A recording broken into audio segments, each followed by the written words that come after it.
Hello guys, welcome to my YouTube channel. My name is Naveen Dama. Today we are going to discuss about Python data types. Let's get started. If you have not watched my previous videos in the series of this Python tutorial, please do watch them. I will provide their link in the description section below. In the last video, we have discussed about Python variables, the types of variables, and the variable naming rules, and have also seen the keywords that are available in Python.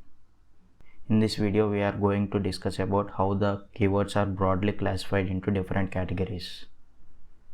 The keywords here are classified into Boolean keywords, logical, conditional, looping, functional, and exceptional handling.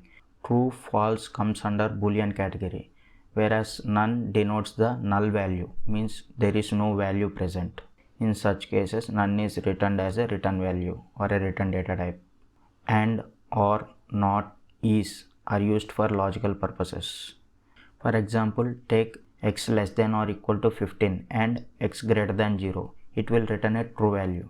For suppose x less than 10 or x greater than 20. In this case, x less than 10 will be satisfied as our x value is 15, but x greater than 20 will not be satisfied. But in OR condition, it will check if in OR case, if one of the statement is also true, it will return a true value. Otherwise, it will return a false value. Not simply negates the Boolean value. If not of true will return false. Not of false will return true. Is also returns true or false. Is used to check whether the memory location is same or not for two different Python variables. For example, x equal to 10 and y equal to 10.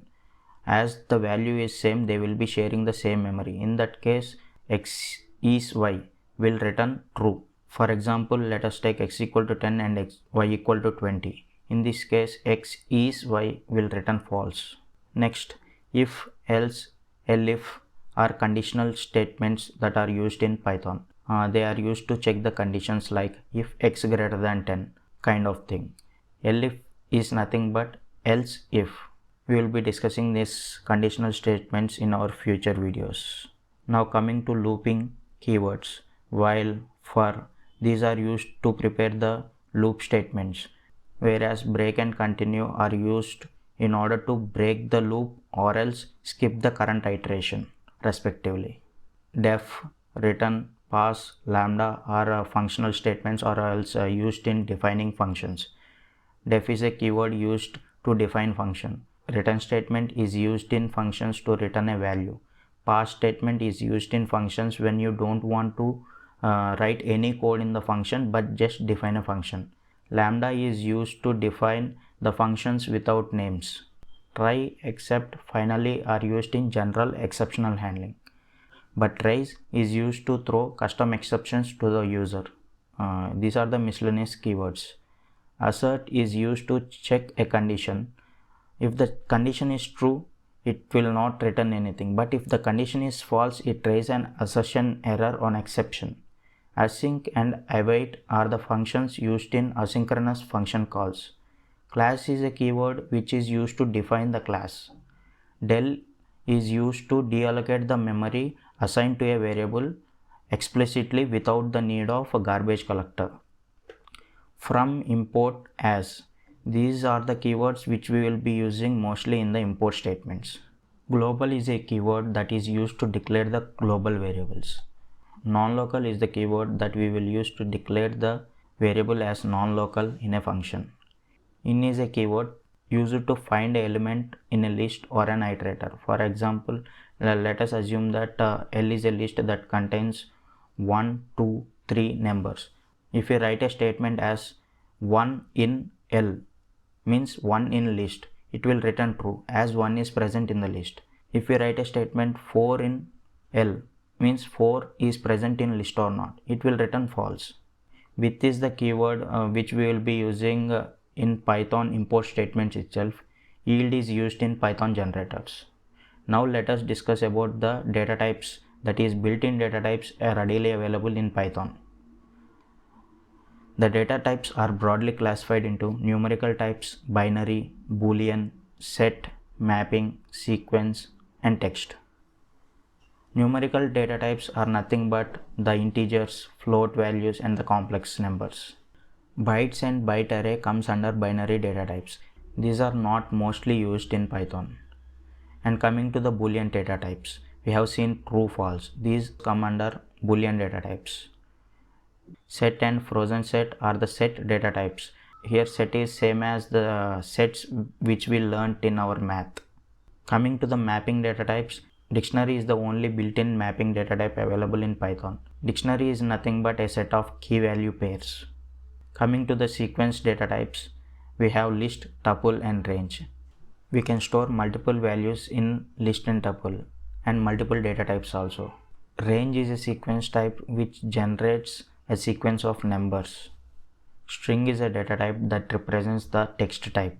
String is the mostly used data type in any programming language because we mostly deal with strings in any type of application. For example, take a form, or mostly the data types will be string. Now let us see how to use these data types. Here we have assigned a number to 10. 10 is an integer value and a decimal to 20.0 which is a decimal value. And we have created the complex number here using the complex function. Complex data type is mostly not used. If we print the type and the variables itself, we can see that the number 10 is of type integer because it does not have a decimal value, whereas 20 is of type float because it has a decimal value. We pass 2, 10 to the complex number, so it generates 2 plus 10j, which is a complex number. Coming to the Boolean types, as said, true and false are the Boolean types. When we print the type of true or false, it returns the class Boolean. You can see here. Coming to the set types, in order to create a set, we have to pass a list of values, whether it may be numerical or a text or a combination of both. We can define the set using the set function, which accepts a list as an argument and converts it into a set of numbers or a set of values, whichever we have given. And coming to the mapping type, as said, dictionary is the only mapping type available in Python. Dictionary is nothing but a set of key value pairs. In order to avoid confusion, I have changed the values of the dictionary from 1 to Delhi and 2 to Hyderabad. Here 1 is the key and Delhi is the value that is mapped with the key 1. Similarly, Hyderabad is the value that is mapped with key 2. When we print the type and the dictionary itself, you can see that the dictionary is of type dict, which is a inbuilt Python data type, and you can see the dictionary itself. Coming to the sequence data types, we have created a list, tuple and a range. List can be created using the square braces. Tuple is created using the parenthesis. Range is a function that returns a sequence of numbers. Here we have taken the same values 1, 2, 3 in tuple and as well as the list. Let us print the type of list and tuple. We have print the type of list, tuple as well as range along with its values. You can see it over here. The L is of type list.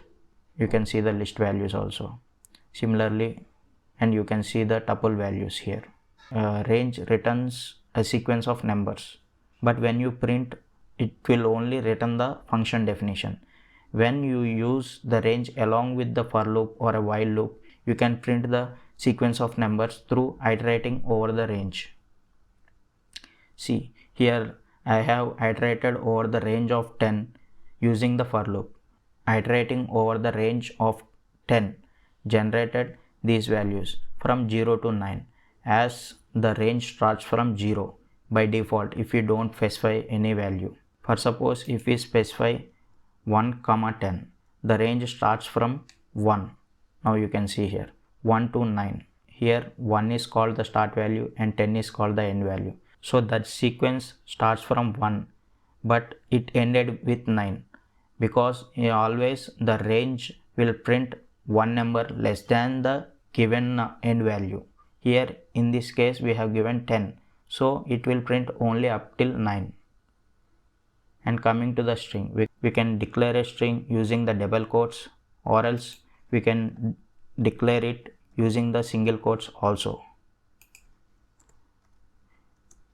you can see that both works. Using string we can perform multiple operations. String has a multiple inbuilt functions that can be used to perform various operations on the string. We will be exploring all the string functions in coming videos. By this we have ended our video on Python data types. In the next video we are going to discuss about various operators that are present in Python. I hope you have liked the video. If you like the video, please do subscribe my channel by pressing the subscribe button and click on the bell icon in order to receive the notifications whenever I upload a new video. Thank you for watching my video. We'll meet you in the next video.